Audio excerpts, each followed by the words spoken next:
Did you know that almost all religions that are known today have something in common? Neighboring religious groups frequently coexisted peacefully and even shared some ideas and beliefs. And these interactions have the potential to change the very foundation of their religions, altering the worldview of millions of people. Welcome back to another episode here on FTD Facts. My name is Leroy Kenton, and for this one, it's going to be very fascinating, so stick around till the end because we're going to be looking at 10 things religions have copied from each other. Let's begin. Number 10 leads us, Vishnu in the Vedas is Jesus. So the Vedas are religious texts for Hindus, and they contain many figures like Lord Rama, a supposed manifestation of Vishnu, which according to many interpretations is Jesus Christ. Many historians, though, contend that this did not develop naturally. For instance, Sanskrit magazine cites historians who contend that the pertinent mantras are forgeries that British colonizers inserted into the Vedas to convert Indians from Hinduism to Christianity. But either way, let's move on to number 9, Roman gods and Greek gods. Roman beliefs were much less rigid and personified before the Greek influence. It was a belief in the spirits that imbued everything, which is much more comparable to the Shinto concept of kami than any other widely practiced religion that originated in the Middle East. So as a result, it is widely assumed that the gods of ancient Rome were Greek gods with different names and identities. However, it was the social role that religion played in the Roman society that set it apart from that of the Greeks. Number 8 leads us to Greek mythology and Christianity. The first known copies of the New Testament of the Bible were written in Greek, and it was predictable that the prevailing religious concepts of Greece would influence the teachings of the New Testament. The worship of the virgin wisdom goddess Athena, as reported by Arthur Fairbanks in A Handbook of Greek Religion back in the year 1910, had a significant influence on the elevation of the Virgin Mary. Patron saints of specific groups are modeled after the gods of those groups, such as Poseidon becoming the equivalent of St. Nicholas, the patron saint of sailors. Also, the holiday Easter is heavily influenced by Greek traditions. Number 7 leads us to MYTHRAISM influencing Christianity. Mithraism is the worship of the Persian sun god Mithra, which is influenced by the Romans. The practice was not practiced after Emperor Constantine announced Christianity as the state religion, though. But despite being driven out, Mithraism left its mark on Christianity. Like, for example, before such labels for Jesus Christ were popularized, surviving records of the Mithra religion, they record him being referred to as the Redeemer, or the way, the truth, and the light, L-I-G-H-T. Moving on to number 6, Buddhism had a lot of influence on Japan's Shintoism. Despite being a more popular religion than Buddhism, Shintoism is greatly influenced by Buddhism. It's very, very strong, the influence there, to the point where it has been recorded that Buddhism first arrived in Japan in 552 CE.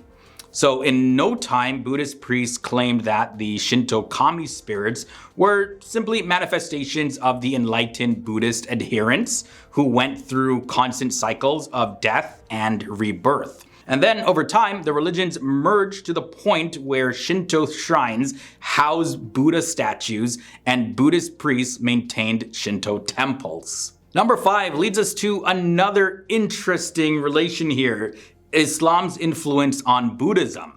Islam came to the West and affected Buddhism at its birthplace. The first recorded interactions between the cultures and the religions there include the conquest of modern Uzbekistan in 696 CE and the conversion of Buddhist monasteries into mosques. These invasions would last well into the 10th century CE and beyond.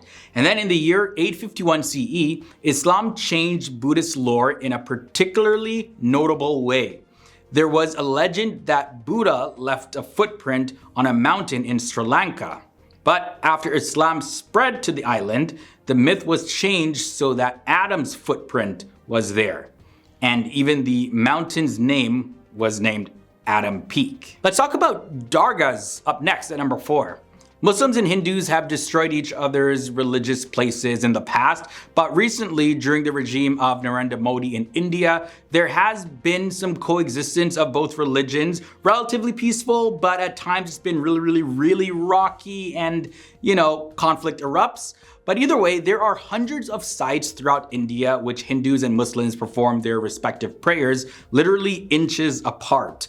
According to the Encyclopedia Britannica, these communal places of worship are known as dargah, which roughly translates to doorway. And according to India Today, the widespread use of dargah throughout India is frequently used on social media to counter the notion that Indian society is so divided that peaceful coexistence between these groups are impossible. Now let's talk about the influence of Buddhism on Hinduism and Buddhism.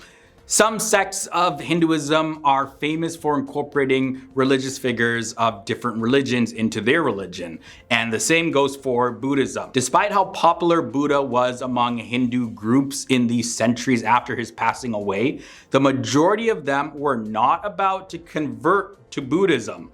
Numerous monasteries and pillars of Buddhism remained officially Hindu. Moving on now to number 2, Islamic and Christian architecture. In 827 CE, Islamic forces began the occupation of Sicily, which resulted in the island's conquest in 902. Though the last of them were driven from the island in the 11th century, their legacy was far more lasting. Another seafaring empire, the Normans, drove the Islamic forces out of Sicily, and as much as the Norman Christians didn't like Islam, they were very fascinated with the architecture of the mosques. So the use of tile mosaics for chapel decoration was one of the Islamic architectural features that the Normans adopted. We end this episode off at number 1, the idea of good and evil. So the concept of good and evil, Satan and all of that found in books like the Bible, well, it was said that it was adapted from Persian religion, which was heavily influenced by earlier Vedic religion.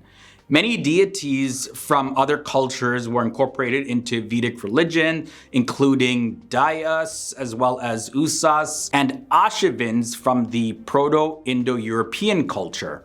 Indra and Soma come from the Bactria Margiana culture, and according to Ascoparpola, Varuna was a deity native to the Indus Valley civilization. So a whole lot of different intermixing there of the forces of good and evil and how it plays out and all of that. Well, there you have it, guys. This was a look at 10 things that religions copied from each other, whether it was stories, whether it was architecture, or just various different ideas, various different holy people that were important in one religion, they were revered in another religion. There's so many different ways that religions are similar in some ways, but yet so different. As always, I want to hear your thoughts and comments down below about anything that was shared in this episode. And if you did make it this far, leave a big thumbs up, and I'll catch you beautiful people in the next episode.